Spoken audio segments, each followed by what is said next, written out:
Hola Irene, bueno, vamos a estar charlando sobre estos 15 temas que confeccionaron que afectan los ecosistemas marinos. Nos va a hablar Irene desde Ushuaia. ¿Cómo estás? Muy bien, un gusto en saludarlos. Un gusto enorme, Irene. Gracias por estar con nosotros. Y bueno, la primera pregunta creo que cae de maduro, ¿no? ¿Nos contás un poco sobre esta lista, en qué consiste? Bueno, mira, en esta lista identificamos temas que nosotros consideramos que son de importancia, pero que todavía no están siendo estudiados en profundidad. O sea, temas que llamamos emergentes y que no por eso quiere decir que los otros que hayamos identificado antes no sean importantes, pero sencillamente estos son los que nosotros pensamos que en los próximos años van a ganar relevancia por su importancia, por su impacto sobre los ecosistemas marinos. Me imagino, por ejemplo, el tema de los plásticos, que hemos hablado muchas veces, esa no está en la lista porque esa ya se sabe. Los que ya se saben no están en la lista. Exactamente. Exactamente. Ese es uno de los temas. Genial que trajeras a colación el tema de los microplásticos y los plásticos en general, sí. Porque en un proceso anterior, en una especie de escaneo del horizonte, que así se llama el proceso, que hicieron hace unos años, este tema salió identificado como algo que iba a tener una gran importancia en el futuro. Y efectivamente ahora hay un montón de estudios que confirman que los microplásticos están presentes en todo el océano. O sea que este tema fue identificado antes, pero no por eso quiere decir que sea menos importante o que tenemos que dejar de estudiarlo.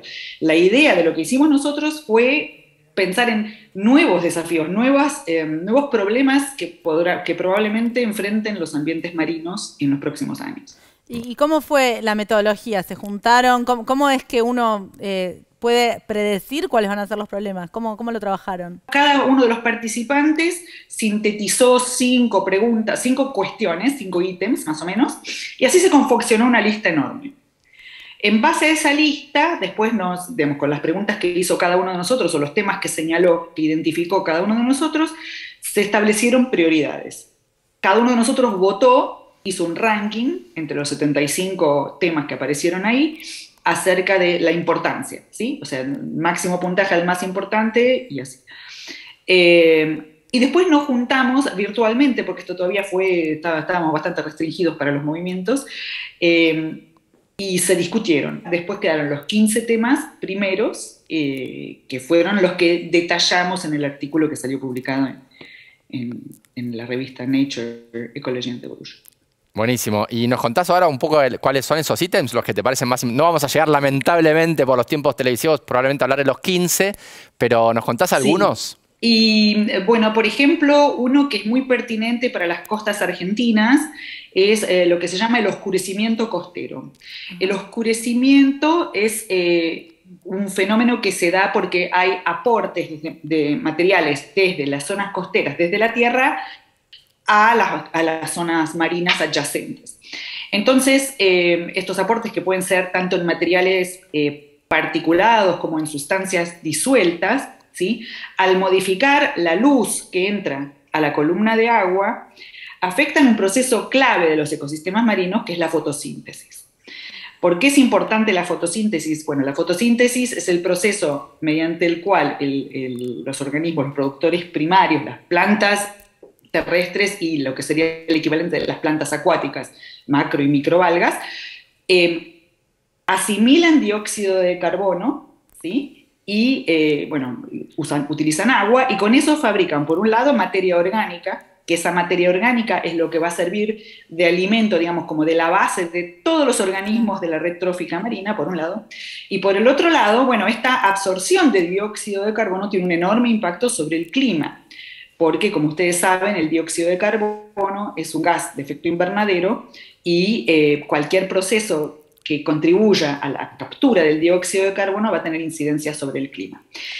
Entonces, volvemos al oscurecimiento costero. Si hay menos luz disponible, la fotosíntesis se va a ver afectada. Ergo, se va a ver afectada la red trófica marina y el impacto benéfico que pueda tener esto sobre el clima. ¿Por qué ahora se oscurece más que antes? ¿Porque tiramos más basura al mar que antes, simplemente? Porque es un fenómeno que no más vale que la contaminación visual, digamos, lumínica es una cosa que ocurre hace años, claro. Pero no se le está dando la importancia que se debiera, o sea, que hay que estudiarlo desde esa perspectiva como una novedad. Claro. Estamos tirando cosas, estamos eutrofizando, que es otro tema relacionado con ¿no? Estamos agregando materia orgánica y estamos agregando partículas a las zonas costeras, y eso es algo que no es nuevo, por supuesto que no, pero que hay que estudiar más en profundidad para ver cuál es el impacto que tiene sobre los ecosistemas y sobre el clima, ¿no? Claro, porque encima es la base de todo, o sea que está perfecto que se le dé toda la atención que necesita. ¿Y qué otros temas advirtieron? Las construcciones marinas, el tema de la infraestructura que se construye en zonas marinas y que afecta la circulación de las aguas y el transporte de partículas y sedimentos, y que, bueno, modifica la estructura del fondo marino. Eso es algo que en algunas partes del mundo es un problema serio, ¿sí? Acá nosotros tenemos menos desarrollo de ese tipo de ciudades marinas, por ejemplo, o grandes infraestructuras, pero hay que tenerlo en cuenta para cuando empiece, o digamos, ya hay proyectos de explotación offshore, o hay proyectos de establecimientos en otras zonas de molinos de viento, claro. O hay un montón de infraestructura que se proyecta como para ser construida en las zonas costeras y que van a tener un impacto, y ese impacto hay que estudiarlo. Entonces, es un tema emergente para su estudio que nosotros identificamos como, bueno, que hay que darle más importancia. Pueden tener un enorme impacto en el ecosistema, ¿no? Más allá del beneficio que traigan para, en principio, como, me imagino, estás hablando, por ejemplo, de una plataforma petrolera. Claro, o sea, una plataforma petrolera sería casi un extremo porque, digamos, tiene un riesgo, el riesgo de accidente es muy grande, o digamos, hay que minimizarlo, ¿sí? Y en ese caso, bueno, es como muy evidente. Pero hay otras construcciones, como por ejemplo, grandes ciudades, o sea, en algunos mares del mundo se han visto islas artificiales con grandes ciudades que ganan terreno al mar. Todo esto tiene un impacto sobre los ecosistemas que no estamos cuantificando bien. ¿Sí? Y Irene, cuando elaboraste vos el ranking, ¿quedaron afuera algunos de los que a vos te parecían importantes? Sí. A ver, ¿querés contarnos? La verdad que sí. Bueno, pero ese es yo, obviamente todo el proceso fue muy democrático y lo que votó la mayoría, o estos 30 personas que consideraron importantes, son temas. A mí, por ejemplo, uno de los que me parece muy importante es que volviendo al proceso de fotosíntesis, así como se nota que en el océano la capacidad de absorción de dióxido de carbono está llegando a un límite y, digamos, cómo se afecta ese proceso, también se ve que hay un proceso de desoxigenación del océano, o sea, de pérdida de oxígeno del océano, que es evidente también. Y esto es algo que es muy difícil de remediar o muy difícil de contrarrestar, pero que para mí es un problema súper serio, muy, muy serio, porque como para que se den una idea del oxígeno que nosotros estamos respirando ahora, la mitad viene del océano. ¿Sí? O sea, el 50% del oxígeno que nosotros respiramos viene del océano. Si este océano por algún motivo produce menos oxígeno, bueno, estamos en problema. Entonces esto para mí es algo serio, pero al mismo tiempo es algo que decís, ups, ¿viste? Como, sí, lo explicamos, es una cosa que se sabe, se conoce la desoxigenación. Sí, no sé si es nueva, bueno, la cuestión es que no fue votado, pero para mí es un problema importante. Yo no sabía que en el océano se produce el oxígeno, ¿el propio océano produce? Sí. Sí, por supuesto. Produce tanto oxígeno como todos los ecosistemas terrestres juntos. O sea, imagínate que es lo que te estoy diciendo. Si la mitad del oxígeno que estás respirando vos en este momento tuvo un origen marino, claro. Esto es, otra vez, gracias al proceso de fotosíntesis que libera oxígeno. ¿Sí? Oxígeno. La fotosíntesis del fitoplancton, de las algas. Claro, fitoplancton, de las macroalgas en las zonas costeras también, ¿sí? Mirá. Sí, porque eso mucha gente no lo sabe bien, ¿no? Que el agua tiene oxígeno, así como la gaseosa tiene gases, el agua marina o de los ríos también tiene oxígeno, que es lo que respiran los peces, ¿no?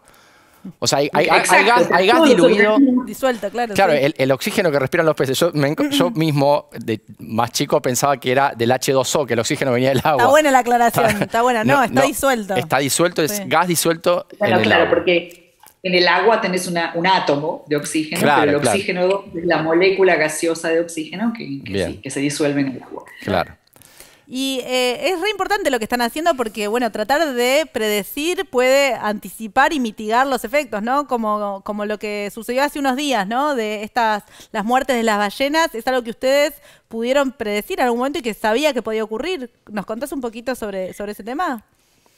Bueno, ese es un tema que sí, que fue, hace unos días estaba muy presente en la prensa, la muerte de las ballenas en la zona de Península Valdés, y se la relacionó inmediatamente con la marea roja.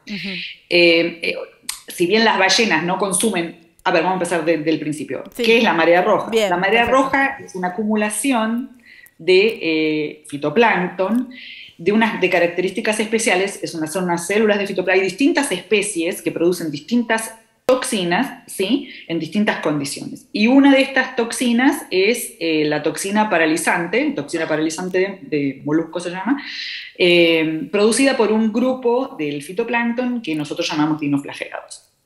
Bueno, la marea roja, en este caso, en las cercanías de Península Valdés, estaría dominada por este grupo de organismos. Las mareas rojas, o sea, las floraciones, las grandes acumulaciones de células fitoplanctónicas, es como con lo que ocurre en la primavera en la Tierra, o sea, florecen determinadas especies y normalmente, bueno, acá en Ushuaia es muy típico, primero ves que cuando empieza la primavera florecen los dientes de león, después más tarde aparecen las margaritas, etc. O sea, hay como lo que llamamos una sucesión, ¿sí?, de las plantas, de cómo se van dando las distintas plantas con flor en este caso. Bueno, en el océano pasa exactamente lo mismo. Hay especies que aparecen temprano en la sucesión y otras que aparecen un poquito más tarde. Entonces, dentro de las que aparecen normalmente un poquito más tarde están este grupo, los dinoflagelados, ¿sí? Estos dinoflagelados producen toxinas, ¿sí?, que algunos organismos, como por ejemplo los bivalvos, ¿sí?, pueden filtrar y acumular. Que son los mejillones, ¿no? Mejillones, almejas. Los mejillones. Bien. Mejillones, almejas, cholgas, vieiras, y todas estas son filtradores, filtran y acumulan en su cuerpo estas toxinas, pero no las daña a ellos. No es su plato favorito, digamos. Si pueden evitarlo, lo evitan, pero cuando no lo pueden evitar, porque es lo único que hay en el agua, lo filtran y lo ingieren. Ahora, muchos de los organismos superiores, aves, mamíferos, peces, que consumen a los bivalvos o consumen otros intermediarios de la cadena trófica, sí se ven afectados y pueden llegar a morir. Entonces, el tema de las ballenas no es que la ballena esté consumiendo directamente a estas células fitoplanctónicas, sino que probablemente esté consumiendo alguno de los intermediarios de la red trófica que sí está muy contaminado. Ahora bien, ¿qué es lo que decimos nosotros que es algo que es predecible o es normal? La sucesión fitoplanctónica es normal, o sea, los dinoflagelados aparecen en la sucesión en determinados momentos y eso es una cosa natural, es un fenómeno que ocurre siempre. Lo que sucedió este año es que esa sucesión natural se adelantó. Imaginemos sobre la Tierra que en lugar de florecer las margaritas en noviembre, hubieran florecido a fines de septiembre. Entonces, algo así igual pasó en el mar. Estas especies de dinoflagelados aparecieron más temprano de lo que normalmente aparecen. Normalmente estos dinoflagelados aparecen fines de octubre, en noviembre, y este año aparecieron en septiembre. Y coincide septiembre con la época en que vienen las ballenas, los juveniles de ballenas a Península Valdés. Claro. Entonces, esa coincidencia temporal, ese desacople del ciclo natural entre los distintos componentes de la red trófica hizo que coincidieran en el espacio y en el tiempo el fenómeno de marea roja y los mamíferos marinos.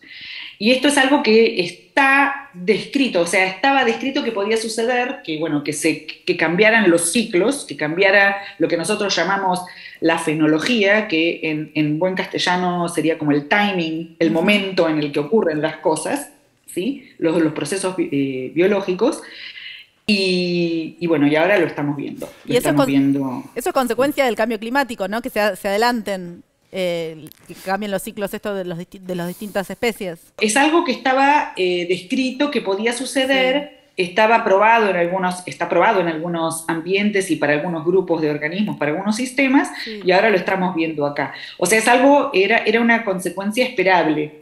Irene, y en este artículo solamente describieron, en esta revista tan importante en la cual publicaron además, solamente describieron los problemas que ustedes ven que a futuro van a ser los más importantes o que van a crecer mucho en importancia, o también propusieron algunas soluciones posibles de políticas públicas, por ejemplo. En realidad, nosotros no generamos políticas públicas ni hacemos sugerencias acerca de qué líneas políticas deberían tomarse, pero sí sentamos las bases, ponemos las bases. Es como que decís, bueno, acá, señores, están los elementos.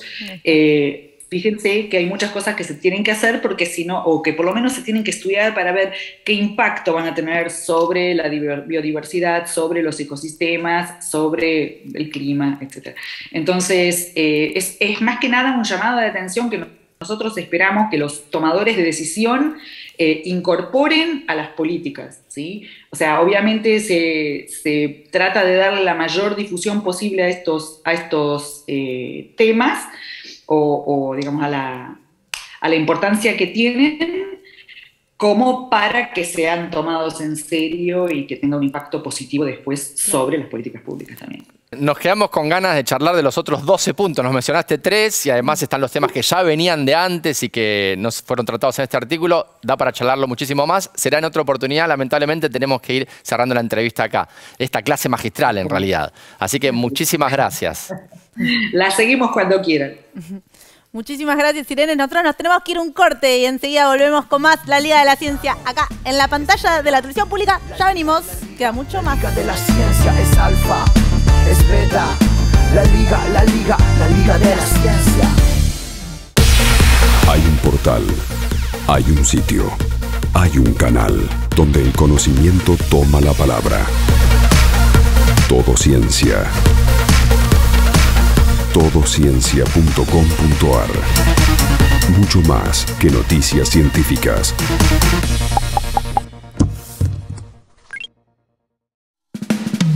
Es nano, es mega. La Liga de la Ciencia es alfa, es beta. La Liga de la Ciencia.